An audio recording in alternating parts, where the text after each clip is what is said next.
Monsieur l'expert, qu'est-ce que site d'emprunt? Est-ce un site où auquel l'on peut se connecter pour demander de l'argent? J'ai besoin de savoir, monsieur l'expert. D'accord, merci Ruth. Ah, d'accord. Donc, vous avez besoin d'argent.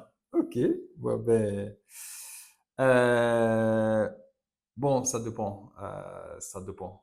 Je pense que si d'emprunt, si on considère effectivement d'autres considérations dans d'autres, notamment chez les financiers et tout, bon, ça peut être plus ou moins ce que tu penses.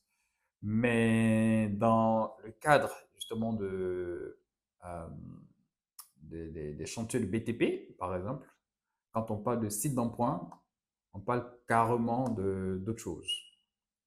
Donc, un site d'emprunt va être en fait un endroit où l'on va identifier en général du matériau compatible ou convenable, d'accord, pour renforcer la réalisation notamment d'un ouvrage. Donc, qui peut être une route, par exemple.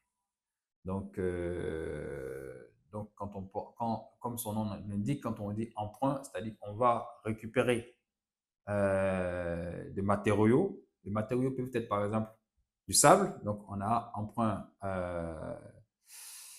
de sable. Donc on a emprunt graveleux ou le plus souvent latéritique. Donc on s'en va récupérer de la latérite pour pouvoir renforcer la structure donc, de notre route. Ça peut être également dans le cas d'une carrière, parce que même là encore, prendre, on va prendre, emprunter justement du gravier, d'accord, donc le caillou donc de carrière, pour aussi renforcer la route. En général, bon, ben, c'est ça. Donc, voilà, c'est ça qu'on appelle style d'emprunt. Donc voilà. N'a pas après un incident sur l'environnement. D'accord, ok. Oui, évidemment que c'est un incident sur l'environnement. C'est un incident sur l'environnement. Déjà, il faut dire que déjà, c'est pas par plaisir que on va rechercher donc les emprunts, d'accord? C'est vraiment dans le cas où c'est inévitable justement de prendre l'emprunt qu'on le fait déjà. Donc, c'est pour ça que dans la conception donc de projet, on va chercher à optimiser pour avoir besoin de moins en moins, en tout cas pour avoir besoin de moins d'apports. Parce que plus il y a d'apports, plus on va forcément impacter l'environnement. Parce que là, comme j'ai dit tantôt, en général, on va utiliser donc l'emprunt, par exemple. On fait souvent, par exemple, les remblais au droit des ouvrages hydrauliques ou même des ouvrages d'art. D'accord? Donc, ça peut être, souvent on appelle de remblai hydraulique. Donc, souvent on a besoin de sable. Donc, on va lui prendre du sable ailleurs, donc sur notre site, d'accord, pour venir utiliser, d'accord, pour pouvoir stabiliser l'ouvrage et tout ça. Donc, ça peut être aussi la latérite. La latérite, en fait, c'est du graveleux, d'accord, c'est de la terre graveleuse. Donc, on va récupérer et également pouvoir venir renforcer la structure de notre route, d'accord. Et donc, pouvoir faire ce qu'on appelle la couche de forme et tout, avant maintenant de passer à l'emprunt justement de gravier qui sort directement notamment dans les carrières. D'accord. Et ça va permettre justement de renforcer également la route, ce qu'on appelle souvent la GNT, donc la grave non traitée, afin de pouvoir renforcer.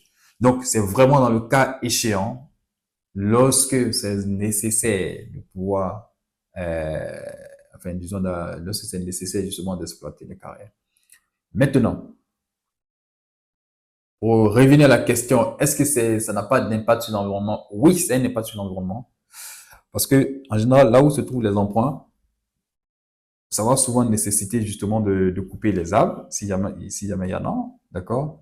De, de creuser même, donc d'enlever même une partie donc de la terre, éventuellement, d'accord?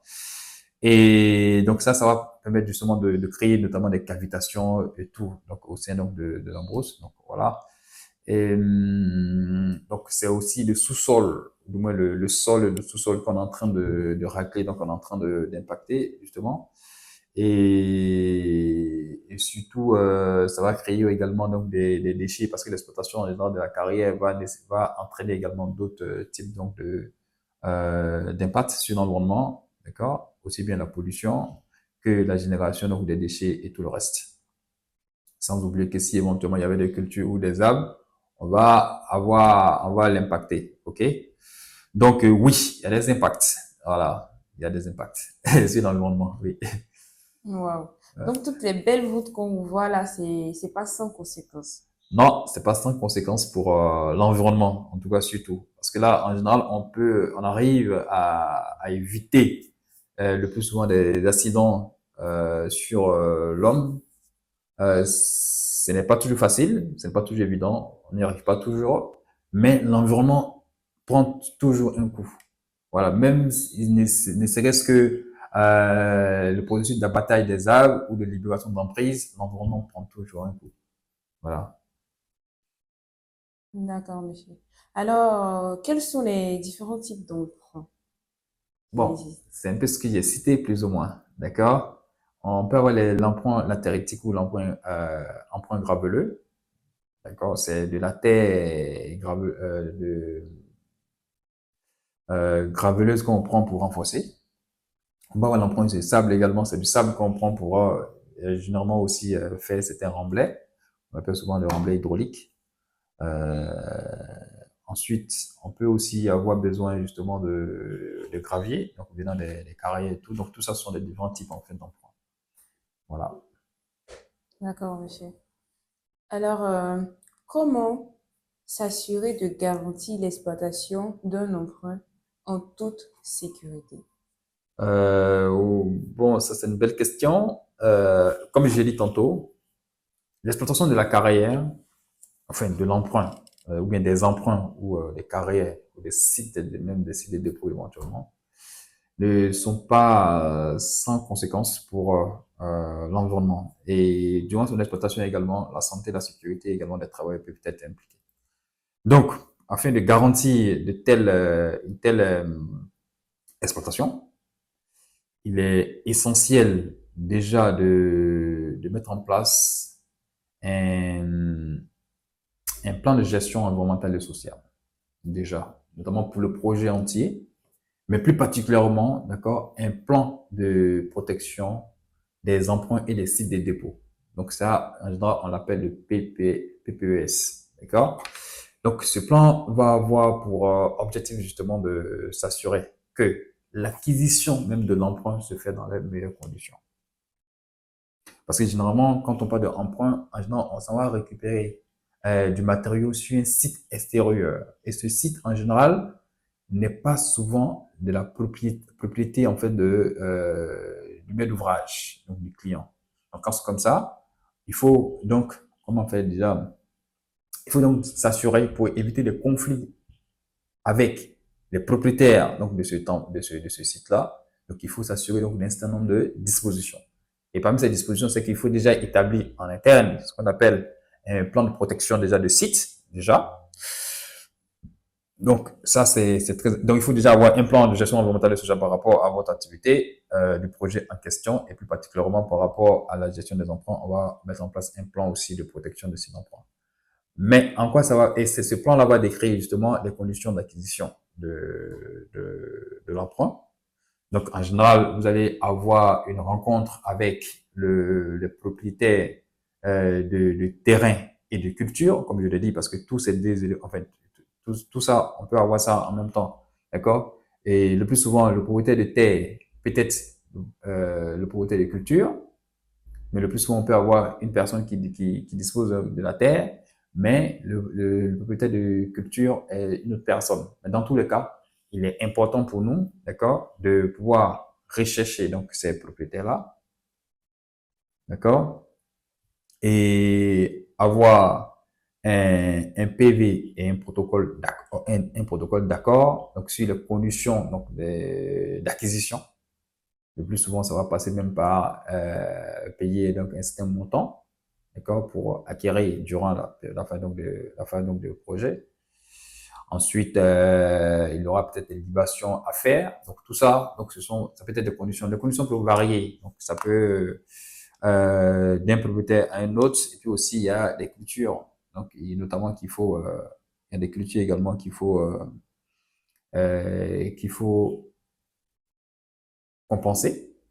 D'accord? Et ça, par rapport aux dispositions donc, du ministère de l'Agriculture, c'est en fonction de ce qui était sur le site. Donc, ouais, dans tous les cas, tout ça, ce sont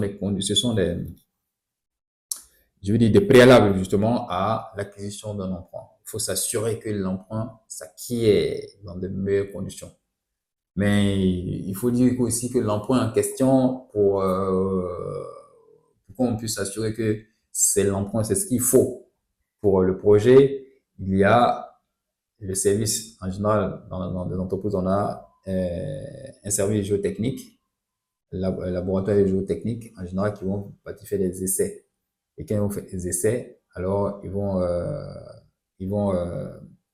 dire si oui ou non cet emprunt-là est convenable. Donc, l'emprunt est convenable. Donc, en général, les responsables HSE ou responsables environnement, donc, on va partir rencontrer les, les, les propriétaires donc, de cette partie donc, d'emprunt-là ou de terre afin de pouvoir négocier les conditions d'acquisition. Donc, une fois que ces conditions d'acquisition sont claires alors il y aura un protocole d'accord. Le protocole d'accord va comprendre tout ce qui est dit là, d'accord? Les frais d'acquisition, la libation et tout le reste, d'accord? Et surtout, aussi, les conditions de remise en état, ce que le propriétaire de terre veulent à la fin, d'accord? Donc, tout le protocole d'accord, donc, doit pouvoir contenir, détailler tous ces différents éléments-là. Et ces différents éléments doivent se retrouver en partie en tout cas pour tout ce qui est exigence, notamment en matière d'environnement, notamment le plan de fermeture ou de remise en état donc de l'emprunt. Donc vous devez pouvoir décliner tout ce qu'il y a à faire. Parce que après, c'est ce que vous devez faire pour pouvoir quitter. D'accord? Donc, il faut s'assurer donc d'acquérir dans les meilleures conditions en faisant avec les propriétaires, enfin disons les propriétaires des terrains et des cultures, donc un protocole d'accord. Donc il faut passer justement au paiement, à l'indemnisation pour que ça soit clair.